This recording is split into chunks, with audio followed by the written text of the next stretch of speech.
Hi everyone, this is Shirley from Shirley's World. I've thought many times about doing this video and chickened out every time. I'm just going to do it. Don't get scared. This is me without any makeup at all. So I can't see the screen without my glasses is the problem. Hi Heron, I'm glad you're here. I'm going to do my regular makeup that I do. I'm 73 years old. Hi. And there's a lot of videos out there on YouTube and even on Periscope about doing makeup. They're all younger women. And even the ones that say makeup for older women on YouTube, these women are probably in their 50s. And they really look good. They don't have a lot of hangy skin and crepiness and all these problems that I seem to have. And older women, when you get to be in your 70s, things just start cropping up and multiply like crazy. So I should at least get accolades for being brave for this video. Thanks for the hearts. That's my accolades. And so I'm just going to do my regular makeup. I'm not going anyplace today. Not that it would be much different. But I put my makeup on every morning, no matter if I'm going any place or not, because you never know if you have to run out for something or if somebody may drop in. So I just do it as a matter of course after I get up in the morning. This morning I waited till I had my breakfast at least, and I thought I would just put on my regular makeup. When you get older, I believe that less is more when it comes to makeup. So I don't put a lot of the makeup on that they show what's in, the shadowed eye and everything. I tried that. I do have a lot of makeup, mostly after I watched those videos just to try, and it just didn't work for older eyes. Yes, less is more, that's for sure. So I have an old Clairol makeup mirror that I have had for years and years and years and years. The lights don't work in it anymore, but it's still a magnifying mirror on one side of the mirror, and then you turn it and it's a regular size mirror. I have to use, of course, the magnifying mirror side, and then I have another mirror that's very much of a magnifying mirror. This is like 10 times or something. It's kind of scary, but it only lets you see little parts of your face, not your whole face. I went in Bed Bath & Beyond and looked at one of those big makeup mirrors that are the 10 times one with the lights all around. Yeah. I even bought one and brought it home, and it was just too much.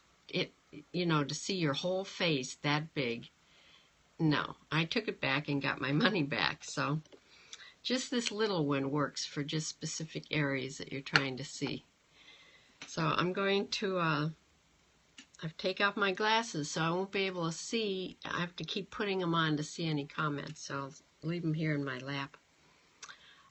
My first thing that I do is I have this big age spot. It was 2 age spots, and they sort of grew together and made one big happy age spot. So I have found this, I've gone through many concealers that I've tried. This is the one that I'm liking best right now. It's called Age Rewind, and I think it's by Maybelline. It's not very expensive. This is what it looks like. And it has a little sponge, and you just sort of click it to make the concealer come up into the sponge. And I just daub it on here. I don't know if you can see, because it's on this side. You sort of daub it on there. And it's supposed to also, besides the concealer, it has good things in there for your skin. So I use it there. I use it under my eye. I have a little age spot under my eye, which is a horrible place to get one because it really accentuates the circles under your eyes. So I just use that and just tap it in. This is when I use my little mirror. See, see if I get some coverage here.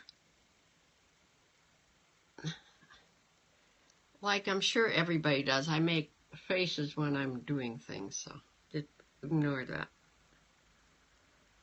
So it does cover pretty good, I think. And after I put that on, I let it dry a little bit while I'm putting, I have a primer for my eyes too. It winds up. This is by Revlon. I think it's called Photo Ready, and it's an eye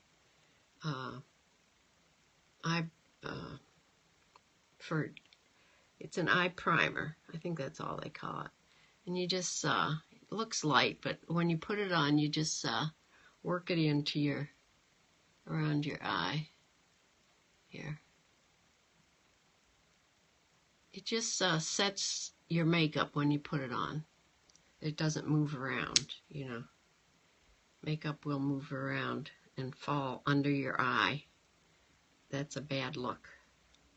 So I use a primer, and even though I don't use that much eye makeup,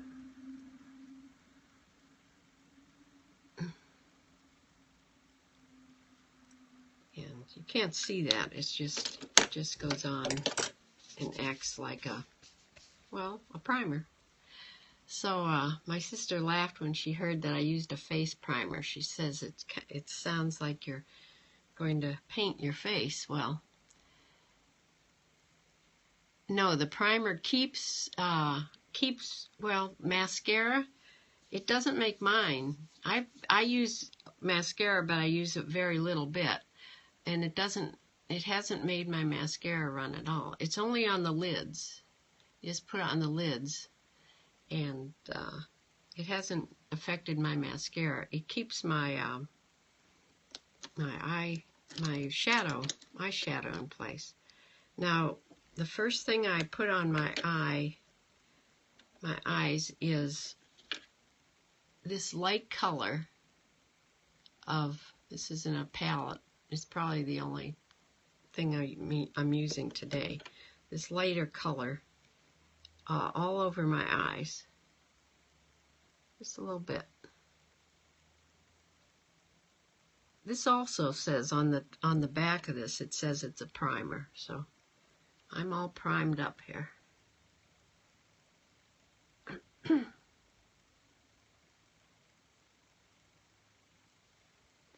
Doesn't give you any color or anything, but it does lighten your lids a tiny bit, I think. So I use a separate brush for that, so that it doesn't get any color on it. Then I go to a brush. I do have a lot of brushes, and I use them for separate colors because I don't like my colors to mix, because of course then they get real muddy looking. Now, right now, this is the color I'm liking the best. It's a Mary Kay color. I've had it for ages. Let me put my glasses on. I don't know if the name's on the back or not. Lavender Mist is what it says. I used to be a Mary Kay consultant, so I have a lot of eye colors left from that that are still good, you know. So I use this size of a brush. It's bigger, and this. I like this color because it doesn't go on real dark at all. It goes on light, and it's quite a natural color on your eyes. Your eyes are your eyelids are sort of that color. It looks very natural. I put it on my lid and work it up, not to the I don't put it on the very edge of under my eyebrow, but I put it up there on the bone, and out toward the edge, but make sure you don't get it so it's making your eyes droop down. Make sure it goes very high, like that. I'll put it on here. I don't know if you can see this at all. Now this, I have two different eyes here.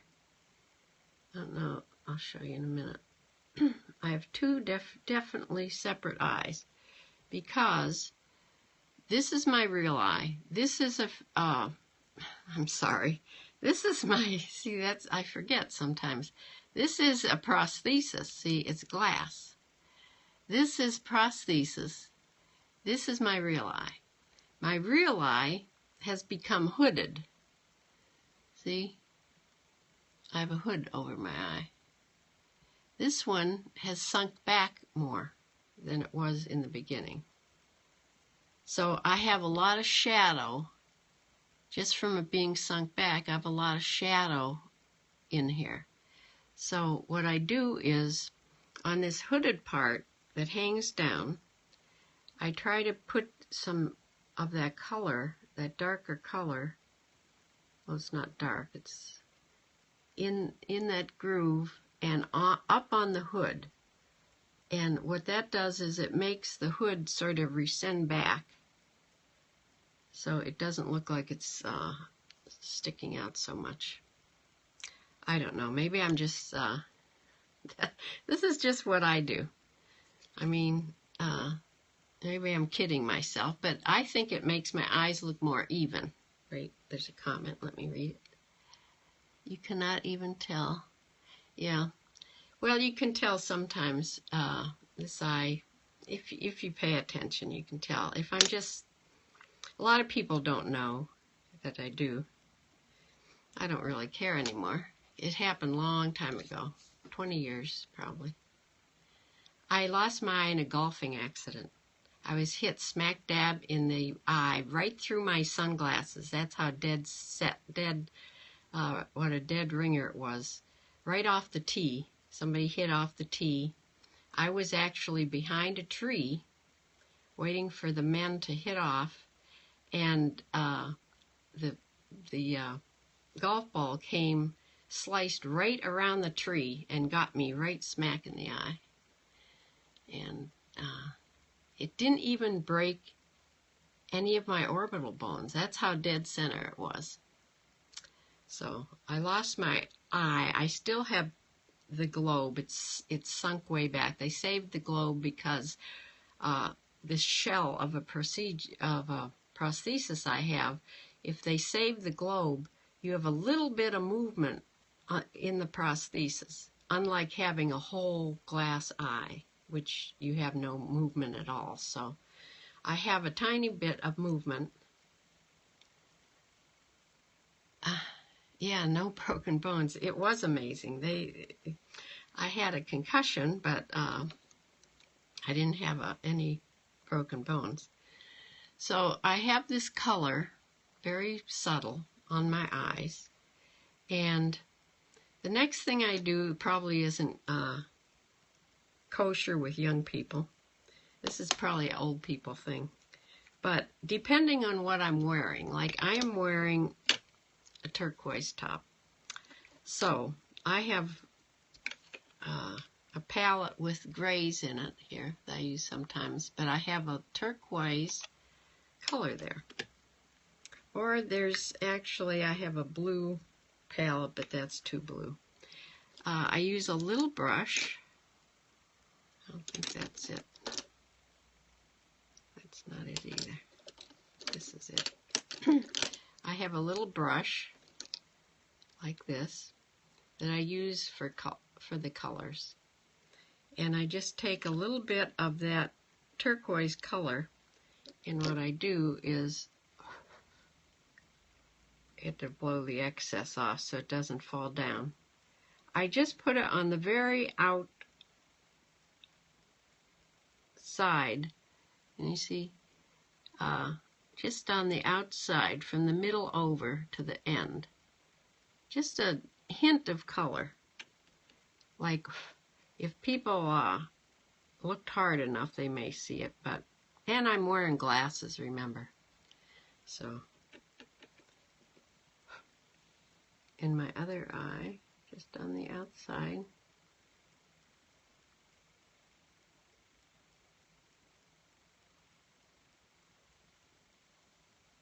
Another thing that's happening with my real eye I have less eyelashes on my real eye. Isn't that strange? My fake eye, I have lots of lashes.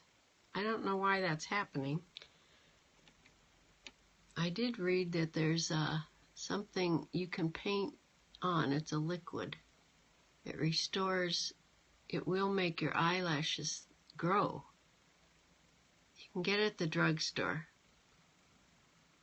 I learned a lot of tips from, there's a YouTube lady, her YouTube is called Hot and Flashy, like hot flashes, you know. And she's really good at testing different brands of things, and I've watched her quite a bit. And that's where I learned about this eyelash renewal thing, but I haven't got it yet. But I would, the eyelashes on that eye are definitely less.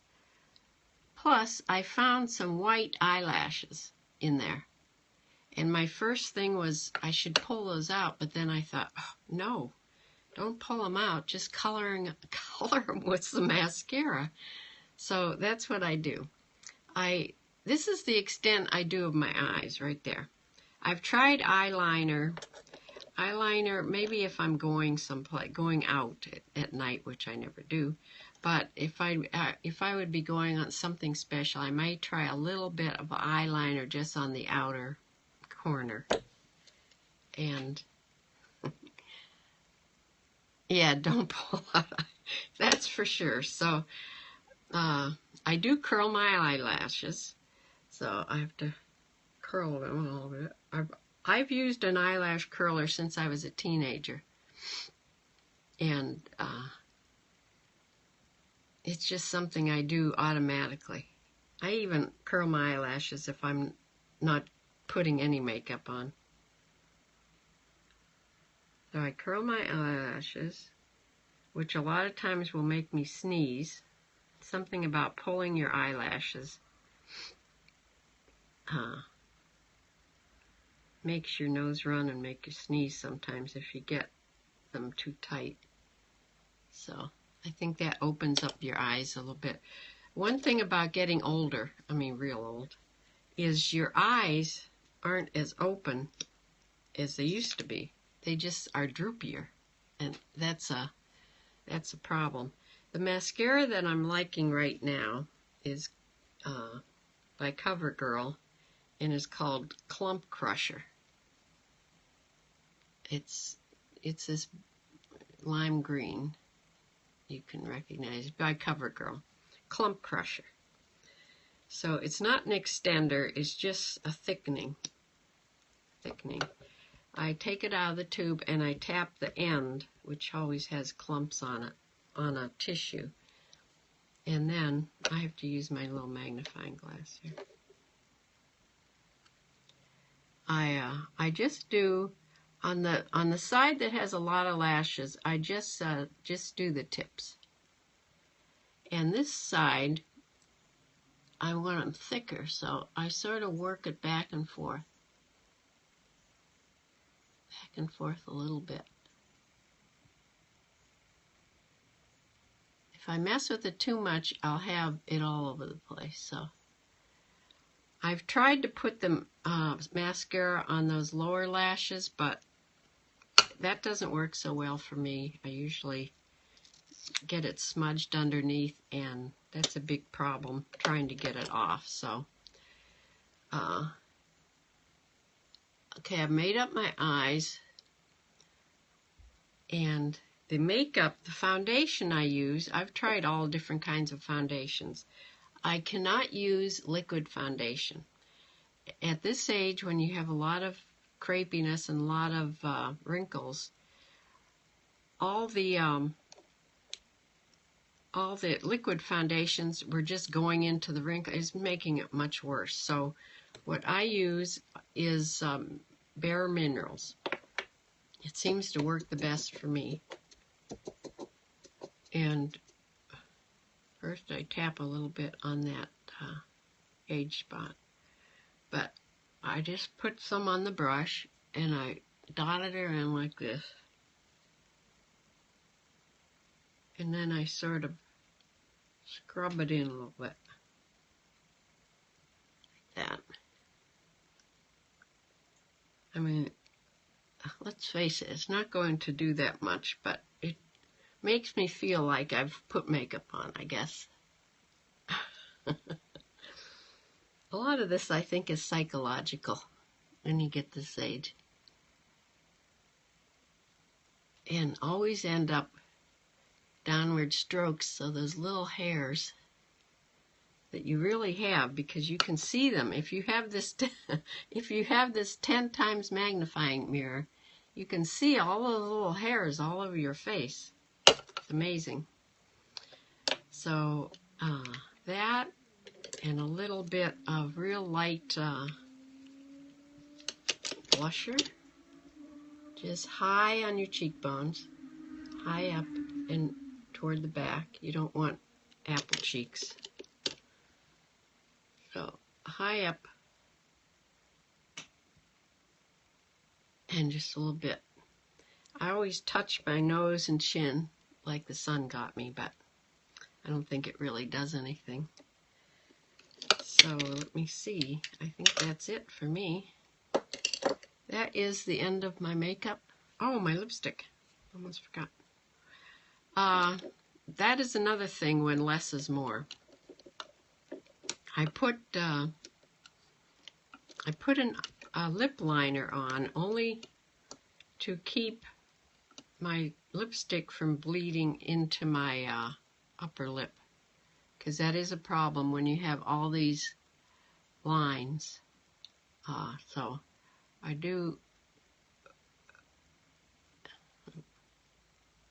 put a little bit of lip liner, and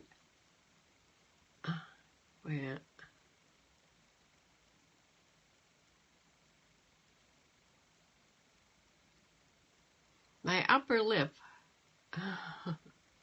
these are all my problems. My upper lip seems to be getting smaller. Oh. So you can always make it a little bit bigger with your lip liner.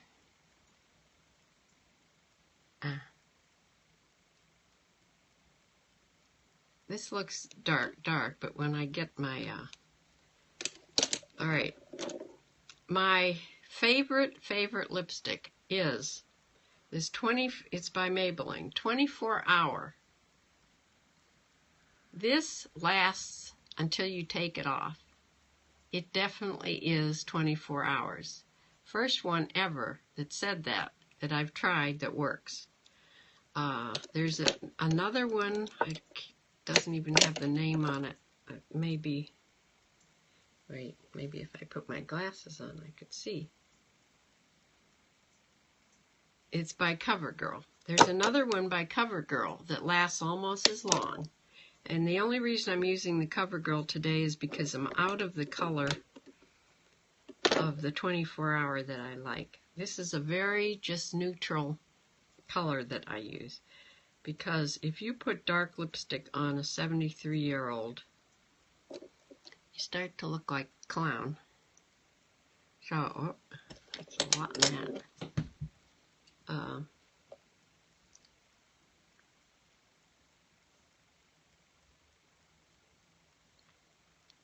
So I try to cover a lot of that line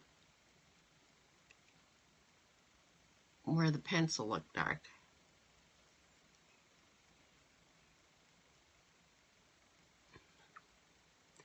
Now, what you do with this is you put the color on first and you let it dry. It only takes like 30 seconds.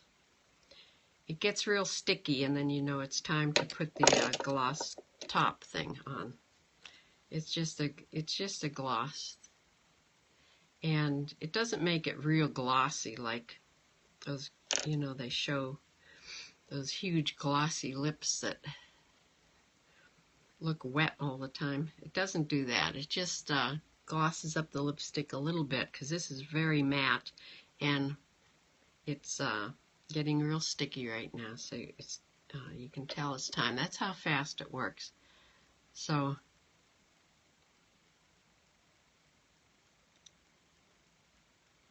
you just put the gloss on top, and this will last all day. And that's all I do. It's my age spot showing. See, with my glasses on, you can't see makeup, eye makeup much anyway. So that is my makeup video. And thank you. Dazzling. Maybe I should go to Walmart. Yeah, this is... Well, you're very welcome. This is what I do every morning, and I thought I'd be brave and do it for everybody here, because this is really, really what 73-year-olds or older women look like. They don't look like the 50-year-olds that show the makeup for older women. We have a lot more problems as you get older, but oh well, no facelift, can't afford a facelift, so this is me. And I hope I look better after the makeup than in the beginning, but I don't know. I'm going to be home listing things on eBay today, so only my dogs are going to see me, and my chickens. Yes, it takes courage. I thought about doing this a long time. I made videos on my phone to see how it would work and practiced on the video, you know, that nobody else sees but me. And then I decided, oh, just what the heck, just do it. So I did it. So thank you so much for joining me. And I'm going to be busy on the computer all day. And maybe I will show you poor little Eggo, my Easter egger, has bumblefoot again. I had to deal with that yesterday. I would love to show you the surgery that I have to do on her foot like yesterday, but there's no way I can set up a camera and for you to be able to see it good. I should have done that when my sister was here and could have held the camera, but she's gone now. I have no cameraman. So I'm going to close for now. I'll see you in a bit. And thanks so much for joining. Bye.